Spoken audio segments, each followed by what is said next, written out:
చూస్తున్నారు. గురువారం తెల్లవారుజామున శాన్ డియాగో పరిసర ప్రాంతాల్లో ఘోర ప్రమాదం చోటు చేసుకుంది. అయితే ఒక ప్రైవేట్ ఎయిర్ క్రాఫ్ట్ కుప్పకూలి అక్కడ ఘోర ప్రమాదం చోటు చేసుకుంది. ఇప్పటికే ఆ దుర్ఘటనలో చాలా మంది చనిపోయినట్లు కూడా అధికారులు చెబుతున్నారు. విమాన ప్రమాదం ఎలా జరిగిందనే విషయంపై కూడా దర్యాప్తు చేస్తున్నట్టు అధికారులు దానికి సంబంధించి కూడా దర్యాప్తు చేస్తున్నట్టు కూడా ఇప్పటికే ఆఫీసర్స్ తెలిపారు. అయితే ప్రత్యేక సాక్షులు ప్రకారం విద్యుత్ స్తంభాన్ని ఢీకొట్టడం వల్లే విమానం కుప్పకూలిందని చెబుతున్నారు. ఈ విషయాన్ని అధికారులు ధృవీకరించడం లేదు. దీనిపై దర్యాప్తు చేస్తున్నామని అసిస్టెంట్ ఫైర్ డిపార్ట్మెంట్ చీఫ్ డాన్ ఎల్డి తెలిపారు. అయితే ఈ విమానం 8 నుంచి 10 మందిని తీసుకెళ్లగలదు. ప్రమాదం టైంలో విమానంలో ఎంతమంది ఉన్నారో స్పష్టంగా తెలియడం లేదని ఇదే విషయాన్ని శాన్ డియాగో పోలీసులు అగ్నిమాపక అధికారులు చెబుతున్నారు. అయితే ప్రమాదం జరిగిన పరిసరాల్లో ఉన్న వాళ్ళెవరూ గాయపడలేదని కూడా అంటున్నారు. విమానం ఆ ప్రాంతంలో క్రాష్ ల్యాండ్ అయినప్పుడు జెట్ ఇంధనం కింద పడ్డంతో వీధికి ఇరువైపులా ఉన్న కార్లు తగలబడిపోయాయి అని ఎడ్డీ చెప్పారు.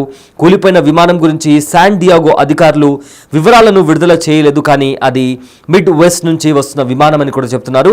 అయితే ఏదైతే ప్రమాదం జరిగిందో అది జబారా విమానాశ్రయం నుంచి తెల్లవారుజామున 3:47 బయలుదేరింది.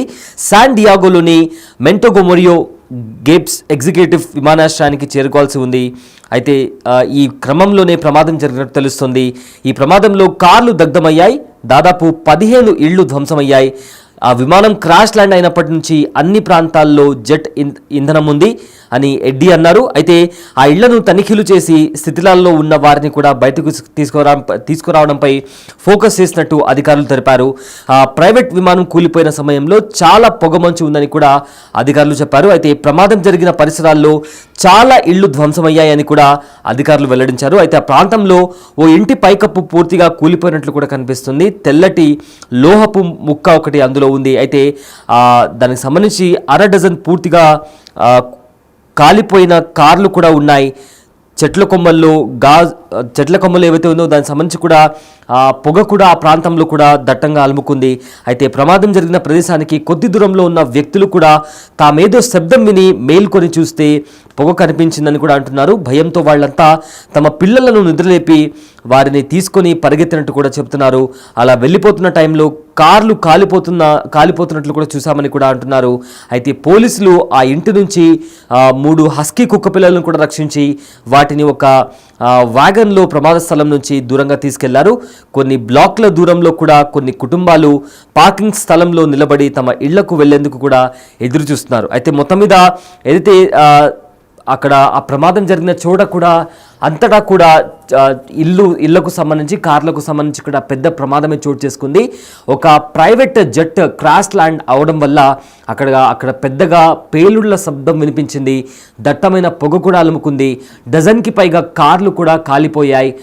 అండ్ ఆల్సో ఏవైతే చుట్టుపక్కల పరిసర ప్రాంతాల్లో ఎవరికి కూడా అంతగా గాయాలు అవ్వకపోయినా కూడా మొత్తం మీద కూడా ఆ పరిసర ప్రాంతాల్లో పెద్దగా శబ్దం రావడంతో అక్కడ ఉండే జనాలు కూడా బయటకు వచ్చి చూడడంతో మొత్తంగా పొగ అలుముకోవడంతో వాళ్ళు కూడా తమ పిల్లలను లేపి వాళ్ళు బయటికి వెళ్ళిపోయిన పరిస్థితి కనిపించింది. ఒకసారి అక్కడ దృశ్యాలు ఎలా ఉన్నాయి, ఎగ్జాక్ట్గా అక్కడ ఏం జరిగిందో ఒకసారి ఆ విజువల్స్ ఒకసారి చూద్దాం.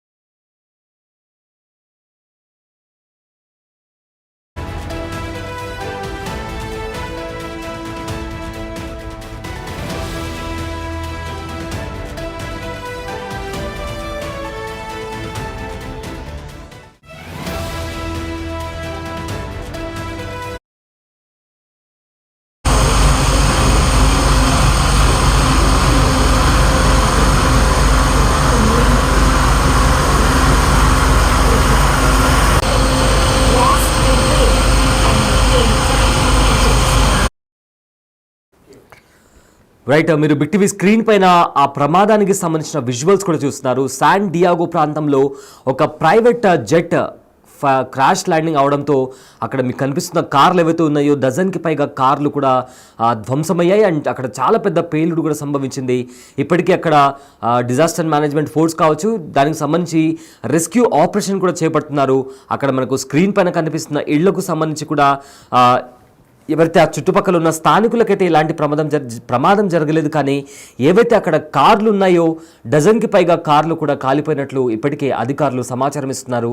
అయితే ఆ పేలుడు శబ్దం వినిపించగానే చుట్టుపక్కల ఉన్న వాళ్ళు కూడా బయటికి వచ్చి చూశారు. అక్కడ పెద్ద మొత్తంగా చూసుకుంటే పొగ వ్యాపించింది, అదేవిధంగా భారీ పేలుడు కూడా సంభవించింది. దీంతో జనాలు కూడా వాళ్ళ ఇంట్లో ఉండే చిన్నపిల్లలను కూడా తీసుకొని అక్కడ నుంచి దూరంగా పరిగెత్తినటువంటి పరిస్థితి కనిపిస్తుంది. మొత్తంగా చుట్టుపక్కల ఉన్న వాళ్ళు కూడా ఇప్పుడు తమ ఇళ్లకు చేరుకోవడానికి కూడా అక్కడ ఆ ఏరియా మొత్తం క్లియర్ అయిన తర్వాత కూడా తమ ఇంటికి వెళ్ళాలని కూడా ఎదురుచూపులు చూస్తున్నారు. మనం బిగ్ టీవీ స్క్రీన్ పైన చూస్తున్నాము. పోలీసులు అదేవిధంగా డిజాస్టర్ మేనేజ్మెంట్ ఫోర్స్ వాళ్ళు కూడా రెస్క్యూ ఆపరేషన్ చేపట్టి అక్కడ ఏవైతే ఆ ఎయిర్ క్రాఫ్ట్కి సంబంధించిన డెబ్రీస్ ఉన్నాయో వాటిని కలెక్ట్ చేసుకుంటున్నారు. ఎగ్జాక్ట్గా ఆ ప్రమాదం సమయంలో ఆ క్రాఫ్ట్లో ఎంతమంది ఉన్నారు, ఎంతమంది చనిపోయారు, ఒక 10 నుంచి 12 మంది దాంట్లో ట్రావెల్ చేయగలిగే శక్తి ఆ ఎయిర్ క్రాఫ్ట్ ఉందని కూడా చెప్తున్నారు. బట్ ఎగ్జాక్ట్గా ఎంతమంది చనిపోయారు అండ్ అందులో ఎంతమంది ఉన్నారు అని కూడా వాళ్ళ డెడ్ బాడీస్ని కూడా గుర్తించే ప్రయత్నం జరుగుతుంది. మొత్తం మీద ఈ ప్రమాదం చోటు చేసుకున్న తర్వాత ఒక కైండ్ ఆఫ్ భయాందోళనకరమైన సిచ్యువేషన్ అక్కడ కనిపిస్తుంది. సో ప్రజెంట్ అందులో ఎంతమంది ఉన్నారు అనే దాని గురించి కూడా ఇన్వెస్టిగేషన్ జరుపుతున్నామని కూడా చెప్తున్నారు. కాలిఫోర్నియాలోని శాన్ డియాగో దగ్గర ఈ ప్రమాదం చోటు చేసుకుంది. ప్రజెంట్ అయితే ఇన్వెస్టిగేషన్ జరుగుతుంది. అయితే ఇందులో ఎంతమంది చనిపోయారు అండ్ ప్రమాదానికి గల కారణాలు ఏంటి అనేది కూడా ఇంకా తెలియాల్సి ఉంది.